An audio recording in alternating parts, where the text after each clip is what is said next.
Housewife भाभी कावेरी शर्मा जी की इकलौती बहू थी, जिसे ससुराल में प्यार तो मिलता मगर कौड़ियों के भाव में। हाँ, जब ससुराल में सर चढ़ी ननद बैठी हो तो क्या हो, वो कभी अपनी भाभी को चैन से रहने दे सकती है क्या?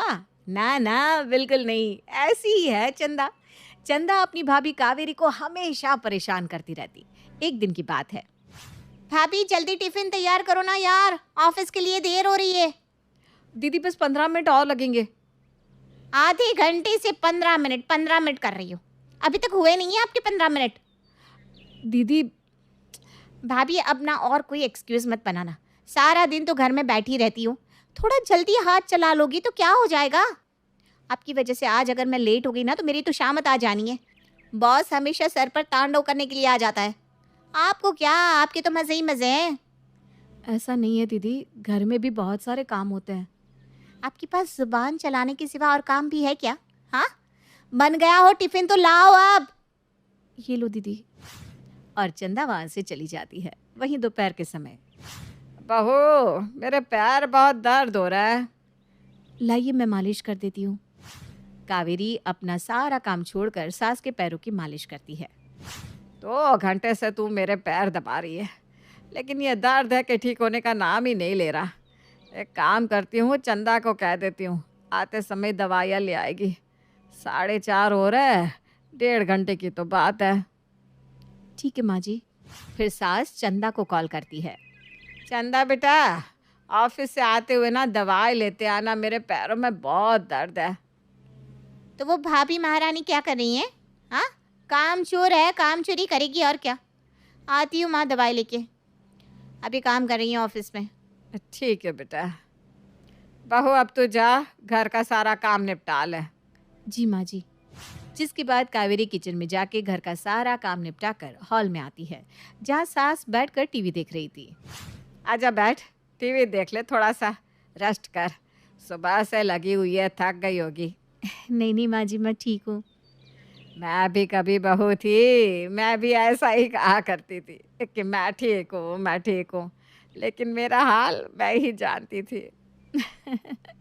अभी कावेरी सास के साथ टीवी देखने बैठी ही थी कि आ जाती है ननद रानी घर पर और भाभी को आराम से टीवी देखता देखकर चिढ़ जाती है। वाह भाभी वाह, ये सही है। माँ मेरी दर्द से मर जाए, लेकिन आपका क्या है, आप तो आराम से टीवी देखेंगी। और मेरी माँ भी तुमसे ना बोलकर मुझे ऑफिस में कॉल करके दवाई लाने को कह रही है। तुम्हें तो आराम से ही फुर्सत नहीं है ना, ये नहीं कि माँ के पैर दबा दूँ या माँ के लिए दवाई ही ला कर दे दूँ। अरे पर बेटा। माँ, अब आप भाभी की साइड ना ही लो तो अच्छा है। अब भले ही इनको बेटी मानो, ये थोड़ी ना माँ मानने वाली है आपको। लो दवाई खा लो आप। मैं पानी लाती हूँ। मेरे सामने अब हमदर्दी दिखाने की ज़रूरत नहीं है भाभी, मैं दे दूँगी पानी। ऐसा नहीं है दीदी। सब पता है मुझे कैसा है। फिर चंदा अपनी माँ के लिए पानी लाने चली जाती है। ऐसी ही एक रात। भाभी कल सुबह मेरी मीटिंग है ऑफिस में, तो मेरा ब्लेज़र धुलकर सुखाकर प्रेस करके रख देना, 5 बजे सुबह निकलना है। अभी तो रात के 8 बज रहे, इतनी जल्दी कैसे होगा? वो आप देख लो। खाना बनाना छोड़कर तो ब्लेज़र धुलने नहीं जा सकती, खाने को लेट हो जाएगा। एक काम करती हूँ, डिनर के बाद ब्लेज़र धोकर पंखे के नीचे सुखा देती हूँ, सुबह 5 बजे तो सूख ही जाएगा। जिसके बाद बहू अपने काम में लग जाती है और डिनर और घर के बाकी काम निपटाते हुए कावेरी को देरी हो जाती है। 11 बज गए, चलो ब्लेज़र धो लेती हूँ पहले। फिर बेचारी कावेरी थकी हुई ब्लेज़र धोकर पंखे के नीचे छोड़ देती है और 4 बजे का अलार्म लगा देती है। 4 बजे जब वो सो के उठती है तभी ननद भी आ जाती है। भाभी मेरा ब्लेज़र रेडी है ना? दीदी बस प्रेस करके देती हूँ। शाम में मैंने बोला था ना आपको, अभी तक प्रेस करके नहीं रखा, अरे जल्दी करो। तभी कावेरी जाकर देखती है तो ब्लेज़र तो गीला का गीला ही था। दीदी ब्लेज़र तो सूखा ही नहीं है। क्या, अभी तक नहीं सूखा? कितने बजे धोया था आपने? रात में 11 बजे। भाभी आप पागल हो क्या, आपका दिमाग है या नहीं? मैंने शाम में ये काम बोला था आपको। आज मेरी इंपॉर्टेंट मीटिंग है और लाइफ चेंजिंग भी हो सकती है। इस मीटिंग की प्रेजेंटेशन पर मेरा प्रमोशन डिपेंड करता है। सब गड़बड़ कर दिया आपने। चुड़ैल कहीं की, न जाने घर में बैठकर करती क्या है। मुफ्त की रोटी तोड़ो बस, you are just a housewife. घर में काम ही कितना होता है जो एक छोटा सा काम भी नहीं कर पाई। और ननद गुस्से में वहां से चली जाती है। कावेरी रोते हुए अपने कमरे में आती है। तभी कावेरी के रोने की सिसकियों की आवाज से राजीव की आंख खुल जाती है। क्या हुआ कावेरी, तुम रो क्यों रही हो? कुछ नहीं। बुरा सपना देखा क्या? आओ सो जाओ, मैं हूं ना तुम्हारे पास, डरती क्यों? ऐसी ही कावेरी हमेशा ननद के ताने सहती और किसी को उल्टा जवाब नहीं देती। वहीं चंदा आए दिन अपनी भाभी को हाउसवाइफ होने के ताने देती कि वो घर में बैठकर करती ही क्या है। ऐसे ही एक दिन सभी घर वाले एक शादी में गए थे। तभी एक रिश्तेदार सास के पास आकर कहती है, अरे भाभी जी, ये आपकी बहू है? हाँ जी, ये मेरी बहू है कावेरी। नमस्ते आंटी जी। नमस्ते बेटा, बड़ी प्यारी बहू है आपकी, संस्कार है बच्ची में। तभी ननद बीच में ही कूद पड़ती है। संस्कार का क्या ही करेंगे आंटी जी, जब इंसान बस घर में ही मुफ्त की रोटियां तोड़े हैं, जिससे घर के ही काम से फुर्सत ना मिले, अपनों की केयर ही ना कर पाए, बस हाउस वाइफ होने का फायदा उठाए और आराम फरमाए। सही कहा बेटा, ये इतनी प्यारी बच्ची ऐसा करती है। बहू, अपनी ननद से कुछ सीखो जरा। और रागिनी वहां से चली जाती है। कावेरी और सास को चंदा की बातें बहुत बुरी लगती है, लेकिन वो कुछ नहीं कहती। कुछ दिनों बाद, मैं सोच रहा हूँ कि अब चंदा की शादी करा दे। क्या ख्याल है आपका भाग्यवान? ख्याल तो नेक है जी, वैसे भी 26 की हो गई है चंदा, अब नहीं तो कब करोगे? मेरा दोस्त राजेश याद है, वो कॉलेज टाइम में मेरे साथ में था। हाँ जी, राजेश भाई साहब को कैसे भूल सकती हूँ। एक वही तो है जिन्होंने हमें मिलाने के लिए काफ़ी एफर्ट्स किए थे। उसी का बेटा है मंजित, बहुत प्यारा लड़का है, और घर के बारे में तो तुम्हें पता ही है। अरे हमसे 4 गुना अमीर है, बहुत ख्याल रखेंगे हमारी बेटी का। तो फिर मैं राजेश से रिश्ते के लिए हाँ कह देता हूँ। वो तो कब से मुझे पूछ रहा था, मैं ही संकोच में था। अब देर ना लगाओ, अच्छे रिश्ते और अच्छे लड़के जल्दी हाथ से निकल जाते हैं। आज ही बात करता हूँ उससे। जिसके बाद श्यामलाल जी अपने पुराने दोस्त राजेश को कॉल करते हैं और रिश्ता पक्का कर देते हैं। वहीं चंदा भी अमीर ससुराल पाके इतरा रही थी। कुछ ही दिनों में चंदा और मंजित की शादी बड़े ही धूमधाम से होती है और दोनों परिवार बहुत खुश होते हैं। विदाई के समय, भाई श्यामलाल, अब जल्दी से विदाई करवा दे, मैं अपनी बहू को घर ले जाऊं। हाँ बस थोड़ा टाइम। क्या हुआ, विदाई लेट क्यों हो रही है? अब बहू पता नहीं कहाँ रह गई है, उसके लिए ही रुकी हूँ। मेरी शादी के दिन भी पता नहीं कहाँ बिजी है ये। हाउस वाइफ ही तो है, कौन सा वर्किंग है कि अर्जेंट मेल करना है। बस महारानी आराम कर रही हो कि कहीं, इसलिए दिखाई नहीं दे रही। क्या हुआ बेटा, क्या बड़बड़ा रही है? अब आपकी निठल्ली बहू मेरी विदाई में देरी लगाएगी तो गुस्सा तो आएगा ना माँ। तेरे ससुराल वाले भी है यहाँ पर, आज तो गुस्सा मत कर बेटा। ठीक है, लो आ गई आपकी महारानी। अरे कहाँ रह गई थी बहू, विदाई में देर हो रही है। माँ जी अंदर जो सामान बिखरे हैं ना, उसे समेट रही थी। अरे पहले विदाई हो जाए, फिर हो जाएगा ना सामान समेटना भी। बस बहाने बनाती रहेगी महारानी। जिसके बाद सभी घर वाले चंदा की विदाई करते हैं और चंदा अपने ससुराल चली जाती है। ससुराल में सभी चंदा का स्वागत बहुत अच्छे से करते हैं और शादी के कुछ हफ्ते बहुत अच्छे से बीतते हैं। जिसके बाद एक दिन चंदा सुबह सुबह रेडी होकर घर से निकलने लगती है। तभी, बेबी कहाँ जा रही हो? ऑफिस। ऑफिस क्यों? तुमने जॉब छोड़ी नहीं क्या अभी तक? नहीं, मैंने शादी के लिए लीव ले ली थी। नाउ काम तो करना होगा ना। मैं हूं ना काम करने के लिए, और 50,000 की नौकरी क्यों करनी है तुम्हें? इट्स 50,000, बात होता है इतना। तुम कहीं नहीं जा रही, घर में बैठो। बस मैं अपनी बीवी से काम नहीं करवाना चाहता। दुनिया बोलेगी बीवी की कमाई खाता है, वैसे भी मैं महीने में लाख कमाता हूँ, तो तुम्हारे जॉब करने की कोई ज़रूरत ही नहीं है। लेकिन वेकिन कुछ नहीं, जाओ जाके मेरे लिए खाना बनाओ, और हाँ, टेस्ट में बेस्ट होना चाहिए खाना। चंदा किचन में जाके सोचने लगती है, ये क्या, मुझे तो खाना बनाना आता ही नहीं है। फिर भी चंदा जैसे तैसे मंजित के लिए खाना बनाती है। थू, ये क्या कोई खाना है? तुम्हें खाना बनाना भी नहीं आता क्या? नहीं तो। धत, चल मैं कुकिंग क्लास लगवा देता हूँ। मैं चाहता हूँ कि मेरी बीवी बेस्ट हाउसवाइफ बने। बेचारी चंदा सर पर हाथ रख लेती है। ओ शिट, क्या सोचा था चंदा ने और क्या हो गया। वो कहते हैं ना, पिछला किया सामने आता ही है। अब चंदा के साथ भी वही हो रहा था। चंदा ने शादी के पहले अपनी भाभी को हाउसवाइफ होने के लिए खूब ताने दिए थे और आज वही उसके सामने आया। निशा शहर की रहने वाली थी और अक्षत गांव का रहने वाला। अक्षत अपनी पढ़ाई पूरी करने शहर आया था और कॉलेज में ही निशा और अक्षत को प्यार हो जाता है और वो दोनों शादी कर लेते हैं। अपना ससुराल गांव में होगा, इस बात की चिंता निशा को हर पल सताई जा रही थी। लेकिन फिर भी अपने दिल पर पत्थर रखकर और मन को मारकर वो गांव चली जाती है अक्षत के साथ, जहां उसकी सास सरोज और ससुर जी सुरेंद्र होते हैं। पहले दिन निशा अपनी पहली रसोई की रस्म पूरी करने के लिए चूल्हा फूंक फूंक कर खाना बना रही थी। ओफो, ये चूल्हा फूंक फूंक के खाना बना करना, मैं 2 दिन में ही हॉस्पिटल में भर्ती हो जाऊंगी। या कितनी गंदगी है इस गांव में। तबेला तो बगल में ही है, 24 घंटे गोबर का एयर फ्रेशनर रहता है। कभी कभी तो ऐसा लगता है जैसे मैंने कोई गलती ही कर ली है अक्षत के साथ शादी करके। लेकिन क्या करूं, प्यार सभी को अंधा बनाकर ही दम लेता है। जैसे तैसे निशा खाना पका लेती है और वो सभी को खिलाती है। वाह वाह, क्या स्वाद है निशा बहू।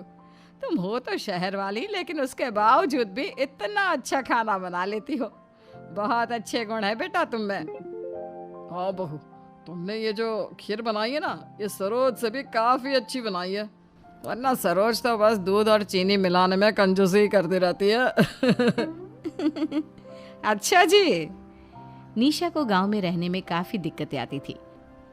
कुएं से पानी निकालना, गाय से दूध निकालना, पंखे और एसी की कमी और कई चीजें उसकी इस बर्ताव की वजह थी। एक दिन गुस्सा होकर वो तय करती है, बस बहुत हुआ, अब मैं और नहीं रह सकती इस जंगल में। इरिटेट हो रहा है मुझे अभी। लेकिन मैं करूँ भी तो क्या करूँ, ना मैं अक्षत को छोड़ सकती हूँ और ना ही इस परिवार को।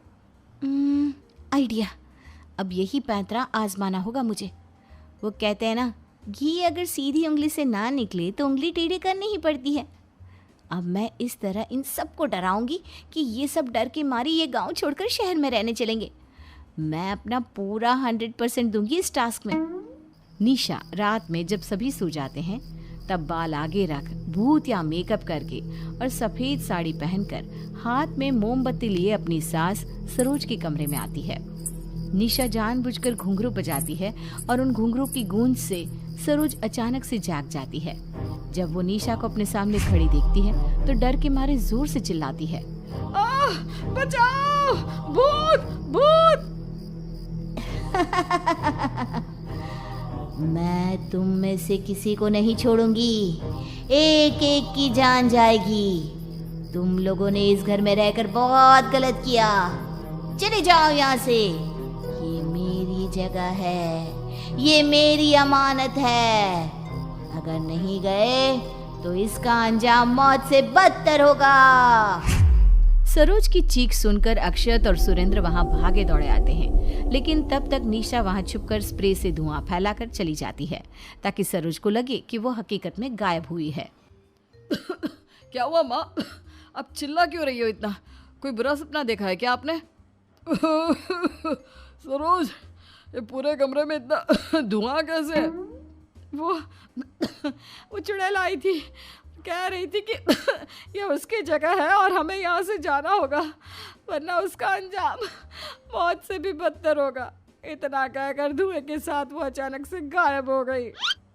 माँ, लगता है आपने कोई बहुत ही बुरा सपना देखा है। अब तक उस नुक्कड़ के बरगद की चुड़ैल का खौफ फैलाती थी आप, अब तो घर में ही चुड़ैल आ गई। एक काम कीजिए, आप ये लीजिए, पानी पीजिए और चुपचाप आंखें बंद करके सो जाइए। तभी निशा वहां पर गर्मा गर्म चाय लेकर आती है। पानी क्यों? माँ जी को चाय बहुत पसंद है ना, ये लीजिए, आप ये पीजिए। मैंने सब सुन लिया है और फटाफट आपका डर शांत करने के लिए चाय भी बना दी। लेकिन मेरा यकीन मानो, मैं झूठ नहीं कह रही हूँ। सरोज, तुम्हें ज़रूर कोई वहम हुआ होगा। भूत प्रेत आत्मा चुड़ैल ये सब किताबी और काल्पनिक बातें हैं। सरोज के कहने पर कोई उस पर जरा भी विश्वास नहीं करता और इस तरह सब सो जाते हैं। अगले दिन निशा गांव में एक आदमी को कुछ पैसे देती है और उससे कहती है, अच्छे से काम हो जाना चाहिए। मेरे घर वाले इतने डरने चाहिए कि उनका कलेजा कांप उठे। ओके मैडम, मैं और मेरे नाटककार दोस्त रात को भूत बनकर आपके घर में आ जाएंगे। रात में आदमी भूत या भेस में आकर सुरेंद्र के कमरे के ऊपर की अलमारी पर बैठ जाता है और हंसता है। ये देखकर सुरेंद्र की रूह कांप उठती है और वो तुरंत दुम दबाकर निशा और अक्षत के कमरे में भागता है। भूत बचाओ बचाओ। जितना भागना है भाग ले बुड्ढे, अब तुझे मेरे चंगुल से कोई नहीं छुड़वा सकता। सुरेंद्र भागता है और देखता है कि हॉल में हर जगह कंकाल लटक रहे हैं। सरोज भी डर के मारे उठ जाती है। सुरेंद्र को देखकर अक्षत और निशा भी झट से उठ जाते हैं। क्या हुआ पापा, आपने भी भूत देख लिया क्या? हाँ बेटा, हॉल में है वो भी। क्या? ओह माय गॉड, भूत! अक्षत, हम सबको बचाओ। अक्षत माजी, अक्षत माजी अपने कमरे में अकेले होंगी। सभी सरोज के कमरे की ओर भागते हैं और देखते हैं कि सरोज तो हॉल में बेहोश पड़ी है और हॉल में कई सारे कंकाल लटके हुए हैं और लाइट भी बंद चालू हो रही है। खिड़कियां जोरों से खुल रही हैं, बंद हो रही हैं, तेज हवाएं भी जारी है और भूतों के रोने की और हंसने की आवाजें आ रही हैं। आदमी भूत के भेष में सबके सामने आता है। तुम्हें आखिरी बार चेतावनी दे रहा हूँ, ये मेरी और मेरी बीवी चंद्रिका की जगह है। यहाँ और कोई नहीं रह सकता, कोई भी नहीं। इसलिए ये जगह ही क्या, तुम्हें अब इस गांव को छोड़कर जाना होगा। अगर इस गांव में दोबारा दिखे तो अपनी जान खो बैठोगे खामखा। ये सब कहकर वहां पर धुआं फैल जाता है और सभी कंकाल और भूत वहां से एक पल में गायब हो जाते हैं। मन ही मन निशा कहती है, वेरी गुड, मान गई इन लोगों की सेटिंग को। अगली सुबह सभी घर वाले चिंतित और घबराए हुए रहते हैं। सरोज की तबीयत भी ठीक नहीं होती है। मैंने तो कभी अपने बुरे सपने में भी नहीं सोचा था कि मेरे ससुराल पे भूतों का साया मंडराएगा। अगर हम एक और रात यहाँ और इस गांव में रुके ना, तो फिर तो हमारी लाश ही मिलेगी। ऐसा मत बोलिए माँ। अक्षत, कुछ तो कर, ये घर शापित है और रात होते ही वो भूत जाग जाते हैं। हमें सूरज ढलने से पहले यहाँ से अपना बोरिया बिस्तरा लेकर रफू चक्कर होना होगा। क्यों ना हम शहर चले? अक्षत, तुम्हें याद है हमारी कॉलेज की सुनैना, वो एक हाउस ब्रोकर है। वो हमें अच्छी और कम दाम में एक सुंदर सा घर भी दिला देगी। हाँ निशा, अब शहर में सेटल होने के अलावा हमारे पास और कोई रास्ता भी नहीं है। मुझे तो अब तक यकीन नहीं हो रहा कि हमारा सामना भूतों से हुआ। अब तक मेरे रोंगटे खड़े हो रहे हैं उनके जिक्र करते हुए भी। पूरा परिवार अपना सारा सामान बांधकर घर को ताला लगाकर गांव से शहर आ जाता है और शहर में एक नया घर लेकर वो सब उसमें रहने लगते हैं। निशा की खुशी तो मानो 7वें आसमान पर होती है। वो हर पल खुशी से झूमने लगती है। हाश, अब जाकर मन को राहत मिली है, वरना उधर गांव में तो मानो आधी जान घबराहट से ही निकली जा रही थी। निशा बहू, कुछ अच्छा सा बनवा लाओ ना, जोरों की भूख लगी है। हाँ निशा, और सुनो, हम कल घर में सत्यनारायण की पूजा भी रखेंगे। मम्मी जी और पापा जी को इनविटेशन दे दी है मैंने। Wow, that's great. अगले दिन घर में सत्यनारायण की पूजा रखी जाती है, जिसमें निशा के माता पिता, सुषमा और प्रमोद भी आते हैं। रसोई में चुपके से निशा अपनी माँ सुषमा से बात करती है। लेकिन निशा, तू और तेरे ससुराल वाले ऐसे अचानक कैसे आ गए यहाँ पर? कहीं तूने कोई चालाकी तो नहीं की ना? अब भी ना, सच में मेरा चेहरा पल की झपकते ही पढ़ लेती है। हाँ, मैंने ही ये पूरा नाटक रचाया और सबको डराकर बेवकूफ बनाकर यहाँ ले आई। क्या? आर यू मैड निशा? हुआ यूं कि निशा सुषमा को सारी कहानी बताती है कि कैसे उसने सबको झूठ मूठ के जाल में फंसाया। सरोज ये सब रसोई के बाहर खड़े होकर चुपके से सुन लेती है और फिर बाद में हॉल में सबके सामने आकर कहती है, निशा बहू, तुझे जरा भी शर्म नहीं आई ये सब करते हुए? क्या सब करते हुए माँ जी? सरोज सबके सामने निशा की पोल खोलती है और निशा की करतूतों को सुनकर सभी हैरान और दंग रह जाते हैं। निशा, ये तुमसे एक्सपेक्ट नहीं किया था मैंने। अगर ऐसा ही था तो तुम हमें खुशी खुशी बोलती तो हम खुशी खुशी शहर चले आते। झूठ, ऐसा बिल्कुल नहीं होता, क्योंकि आप लोगों को गांव ही पसंद है। मैंने जो कुछ भी गलत किया, लेकिन उसके पीछे मेरी भी साइड से कोई सोचो। मुझे बस शहर में ससुराल चाहिए था, ना कि गांव में। बस, बहुत झेल लिया तेरी वजह से हमने। अब तेरा फैसला हम लेंगे, तेरी अग्नि परीक्षा हम लेंगे। अब निशा की इस गलती का क्या होगा अंजाम, जानने के लिए जुड़े रहिए इस कहानी से।